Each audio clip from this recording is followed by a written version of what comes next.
Welcome on into the Wolverine.com podcast on YouTube here. If you're watching, appreciate it. Hit the like button and subscribe to our channel there as we continue to grow that channel. Clayton Sayfie here with Chris Balas.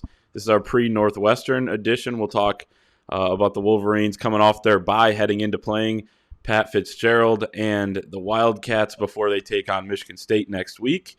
We're brought to you by Manscaped. Put in the promo code 20GoBlue at manscaped.com for 20% off plus free shipping. 20GOBLUE is the promo code there at manscaped.com. Chris, Michigan, Northwestern playing for the George Jewett Trophy for the first time in history.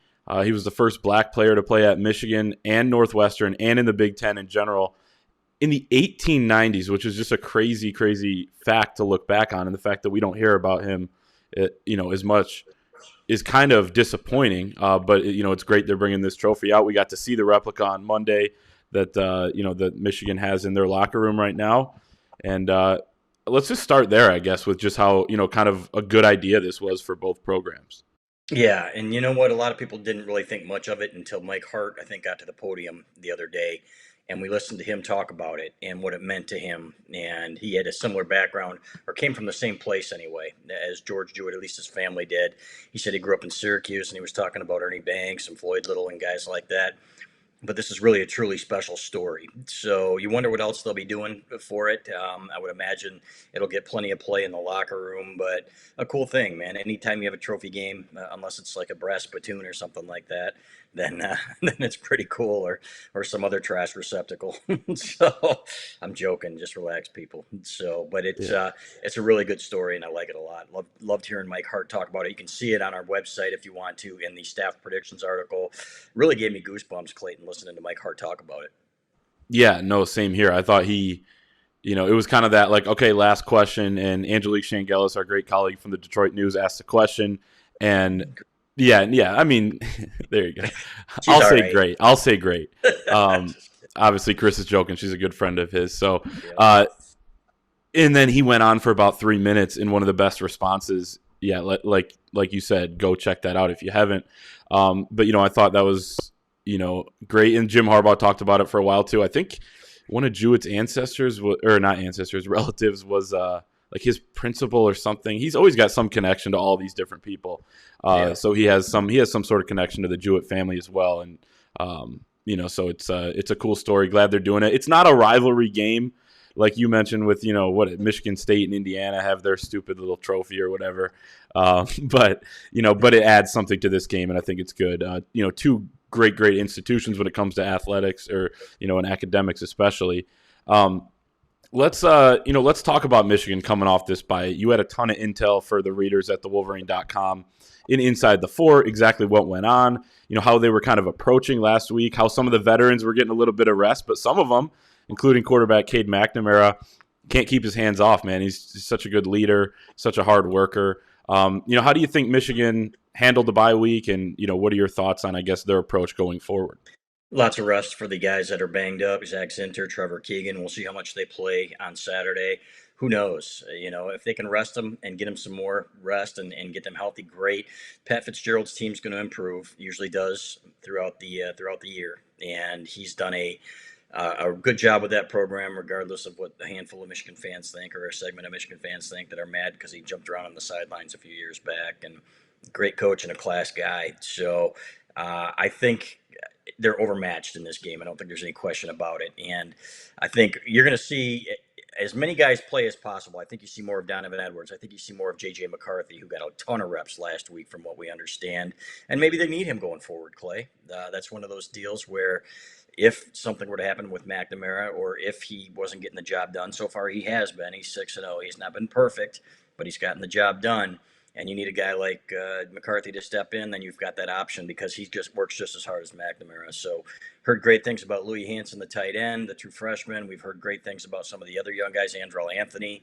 Donovan Edwards is going to be a stud. It's only a matter of time. The good news is that these studs don't have to play right away. If you'll remember back in the Rich Rodriguez days and the Brady Hoke days, a lot of these kids had to be on the field because they had no other options.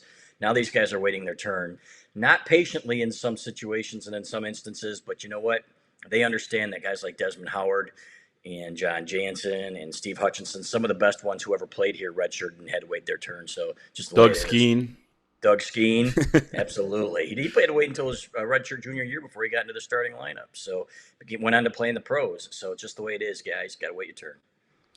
Yeah, there was actually that brings up a good point on, somebody was talking about that on the message board. Like when you talk about Zinter, there was a lot of talk about, the best lineup, and we both said this at different times on the offensive line would be with him at center, because that allows you to get some of those more athletic, younger guards that, in there, and then have him manning the center. It's like there's no weak spot. Well, no, Andrew Vistardis, the light turned on for him. He got more healthy as well. But guys can improve late in their careers too. We're seeing him anchor that offensive line along with Stuber. Zach Zinter, when he's healthy, I think he'll play a lot better. Ryan Hayes not playing, as well right now, a little inconsistent. And same with Trevor Keegan, although he's banged up as well. But you're seeing just a good mix right now of some of those guys pushing the veterans, but also some of the veterans stepping up and saying, hey, this is my last chance, or, one of my last chances here to take a shot coming off of last season. You're seeing a lot of that throughout the roster. Never thought that Andrew Vistardis would be what he is this year. He's playing like a first-team All-Big Tenor. Fell flat out, frankly. He's had some issues down near the goal line, but this guy has played his best football, and that's what you need from your veterans. I think he's got a year of eligibility left, right, after this? No, this is it. He's using his last year. I thought you were serious there. No. So, but you're going to have guys that are ready to step in, and if Zinner needed to play center next year, he could. That's a great thing about it, but Andrew Stuber playing great football, his best football. If you've been watching him, he's blowing people off the ball. So fun to watch. And you're right, these guys can improve late in their careers. And that's what people, they say, get this guy out of here. Let's play the young guys. That's the message board mantra, right? Play the young guys. And we'll see what happens on Saturday. Hopefully a lot of those young guys do get to play. I'd like to see some of the true freshmen get in, because this might be one of the last opportunities. Not taking anything for granted. Again, Northwestern beat Rutgers 21-7. And looked better doing it. I wonder if Rutgers went in thinking they were going to roll over, or if they just didn't show up. They were probably devastated, man, playing 3 top 10 teams in a row and getting beaten each one of them. So, but I would like to see a lot of those young guys get a chance to play. So hopefully this is going to be one of the last weeks, because, man, you got a gauntlet coming up starting next week at Michigan State, transfer portal university, that is much better than anybody anticipated. So going to be very, very interesting to see who plays, and not just from an injury standpoint, but from a youth standpoint, see if they can get some of those young guys in there. Yeah, definitely. I don't think it's going to be 106 guys like it was against Northern Illinois, which is unbelievable. Dave Abloff, who's communications, been with the program for 25 years, said it was the most he's ever seen. So props to Jim Harbaugh and company for having those guys, like, even knowing where they are on the sideline, to be like, get in the damn game. Yep. So good, and so they're not burning a lot of these red shirts. A lot of guys still under 4 games there when it comes to the freshmen. Louis Hansen's one of them. So that'll be something to watch too this weekend. Do you like the way this, Michigan doesn't get to choose the schedule, but everyone's kind of looking a little bit ahead, and we're allowed to do that in our business, by the way. We're not actually game planning or having to go out there and play. Do you like that Michigan has this game coming off the bye, or would you rather have Michigan State, where they have 2 weeks, quote unquote, to prepare? Now, I know Michigan was kind of doing a little bit of that, as you do during a bye week already, just the coaching staff and things like that. But I don't know. How do you like how this sets up compared to maybe what Michigan State has? And if memory serves, I don't think they've played real well coming out of the bye week in big games over the years. And, yeah, they've won most of them, but there was a couple close calls, including that Minnesota in 15. Right. So I think it's good to get your feet wet again and get back in with a game like this and get prepared. And I think it was a perfect week, as Harbaugh said, to get guys healthy, because, again, so many guys were banged up and playing through it. And that's the good news. These guys some of them weren't practicing as much, but they wanted to play in the game for their teammates. And in the past, that hasn't always been the case. We aren't going to name names, but it's an absolute truth. If they were protecting their draft stock or whatever. That's not winning football. That's not Michigan football. And those guys had no business, frankly, playing here because of it. I hate to say it. Don't care how good they were or whatever, but that's just a fact. And I think it really probably rubbed Jim Harbaugh the wrong way. He would never admit it, and he would never say it. But to me, as a competitor, the ultimate competitor that Jim Harbaugh was, he probably would have been out there playing against Michigan State with a broken arm back in 1984. So to me, it came at the right time. And if you can get this win, improve upon a few things, they probably, I know for a fact the coaches were working on Michigan State stuff because we talked to some people in the building and doing some scouting. So got to be prepared because you know that Michigan State with a week off is going to be throwing the kitchen sink at them too. So, and try to catch them off guard with some things with probably the most balanced offense they will have seen all year. But got to take care of business first on Saturday against a team that is going to play hard. Not Pitt Fitzgerald's best team, obviously, but a team, a program with a lot of pride and one that, as Jim Harbaugh said, seems to improve throughout the year. Yeah, a lot of respect between the two programs. Watching Pat Fitzgerald's press conference on Monday too, going on about, he has a strong relationship, it seems like, with John Harbaugh, and he's known Jim. He, remember he was the keynote speaker at one of the Michigan camps back, in 15 or 16. I think that kind of earned Harbaugh's respect too. When other coaches were all mad about the satellite camps, and he had extended invites to every coach in the country, Pat Fitzgerald was one of the guys to accept and said, Yep. hey, I'm going to come and show up. Now, they're kind of recruiting different guys, but you see some crossover here and there. Mm-hmm. So props to him for doing that. And you see them there in the photo for the YouTube people. They have a good time a little bit, maybe before some of these games. But, there was a tight one there in 18, Michigan with the blowout win, 38-0 in 2015, which was, I think, the third straight shutout for that 15 team. We'll talk about Northwestern a little bit more in just a second. Let's talk about Manscaped real quick. Do you know what's spookier than seeing a black cat on Halloween, which is coming up, by the way? It's shaving your balls with anything other than Manscaped. When it comes to below-the-waist grooming, there's no need to carve your pumpkins this Halloween because Manscaped is here to upgrade your grooming experience. Go from a bite-sized candy bar to a king-size candy bar and join the 2 million men worldwide, including us, by going to manscaped.com for 20% off plus free shipping with the code 20GOBLUE, 20GOBLUE. Halloween, I mean, Chris, they've been sending us this stuff. I think we're about to get another package in the mail here in the next couple of weeks. Just a great product. It's been great. I'll be honest, man. It's funny. Yeah, and I see the commercials on TV too, and I laugh every time. I can't help laugh when you read it, and I think that's part of the whole thing, the marketing process. But it really is a great product.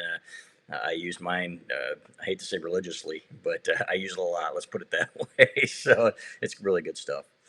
Yeah, so there you go. 20GoBlue at manscaped.com is the promo code, 20% off plus free shipping. Can't beat the deal. Yeah, they're everywhere. I see their advertising everywhere, and we're glad to be partnered with them. Northwestern, we both have throughout the week dug into their team a little bit, looking at some stats, watching a little bit of highlights, and this is a bad football team. I know what you mean. They're well coached. They're getting better. They made some strides against Rutgers last week, but that's Rutgers, and you mentioned it, coming off of 3 straight top 10, opponents. I think Michigan's just going to be able to run all over this defense that has allowed over 300 yards a couple times, over 200 in all but 1 or 2 games. And I think it might be something like one of those Northern Illinois or Washington, or Western Michigan games where, Michigan just isn't going to need to throw that much. You want to get Cade McNamara in some rhythm, but then you go to J.J. McCarthy and you pretty much make this one of those types of games. If you can do that, I expect that to be the case. But I guess what stands out to you about Northwestern, in terms of what Michigan can do well and maybe something that, I don't know, could make them struggle?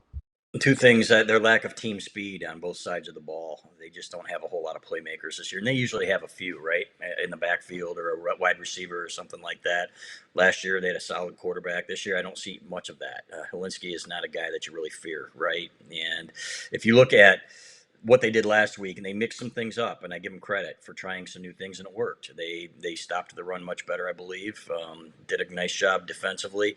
Got back to some of their old principles, and reading some of your articles about how Mike Hankwitz isn't there. Some of the principles left with him. Mike Hankwitz, who played at Michigan, was their defensive coordinator for a long time, did a heck of a job there, and they miss him. And so they went back, in my opinion, to some of his principles and had more success stopping the run. This is a different animal.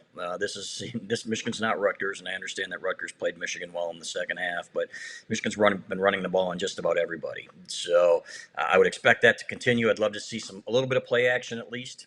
if they crowd the line, and let those guys turn it loose a little bit. I'd like to see J.J. McCarthy throw the ball a little bit when he's in there, so just so he's not as predictable. Everybody's gonna say, "I'll bring it out against Michigan State." Well, you're not going to be surprising them because they're going to be waiting for that, right? Hey, okay, they're going to run the ball with McCarthy in there. No, they're going to be expecting him to throw probably to try to catch him off guard because that's what you do in rivalry games. So, want to see more of that. I'd like to see Northwestern with 10 or less points. To me, this is not a team that should score that much more on them. We saw what Nebraska did to them. They absolutely stifled them 56-7. People have to remember that was only a couple weeks ago. So we can talk about improvement against Rutgers. But 2 weeks ago, they got absolutely thrashed. And again, their lack of team speed was on display. So this is a team that Michigan should manhandle. I've seen some people on the message boards and a few fans saying this one makes them nervous.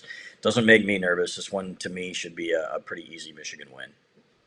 I agree. And I was going to say it might be something like that 2015 game because this Northwestern offense is pretty bad. Now, give Helinski credit for coming in. Hunter Johnson started the year as their starter, the Clemson transfer.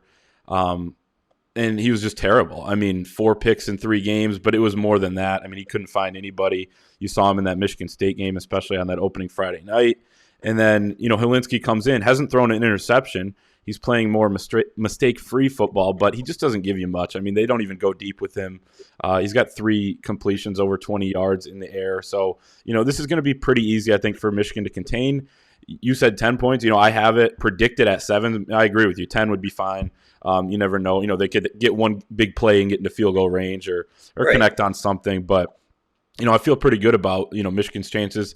And then you got to defend the big play next week against Michigan State. But you worry about that next week. You get this one done. Yep. Yeah. Okay. That's it. That's what it boils down to. I thought you had more. Yeah. No, in a nutshell, that's what it boils down to, and it's one of those where you don't overlook them, and I don't think they are. Jim Harbaugh said they came back from the bye week extremely well prepared and ready to go. This does not look like a senior-led team that is going to be letting down anytime soon. These guys have their eye on the ball, and they're confident. They're excited about the next game and the opponent at hand. We hear that all the time. It's cliche, but these guys really seem to get it. So we'll see. Again, hopefully a lot of young guys in there and escape with no injuries because next week is when the season really starts in some ways.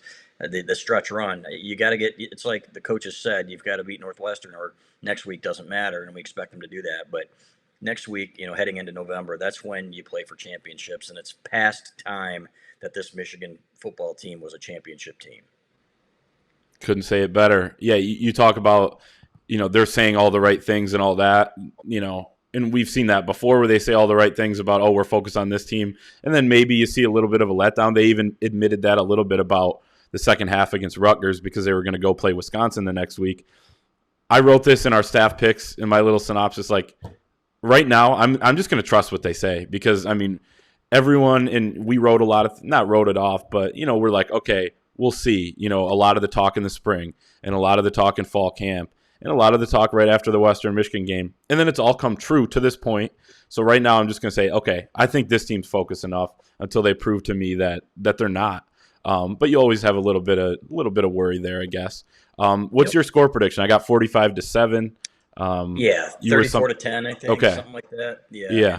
And I think it'll be one of those games where it's going to go faster because they're going to run the ball, right? So the clock's going to go. I was looking at that, their game times. I was just looking at some sheet, and the game times came up for how long they take for Northwestern, and they're short, so we might have a little time to watch some college football after, folks. I'd be all right with that. Yeah, they were like all under 3.5. We'll get done writing and be able to watch the 3:30 games.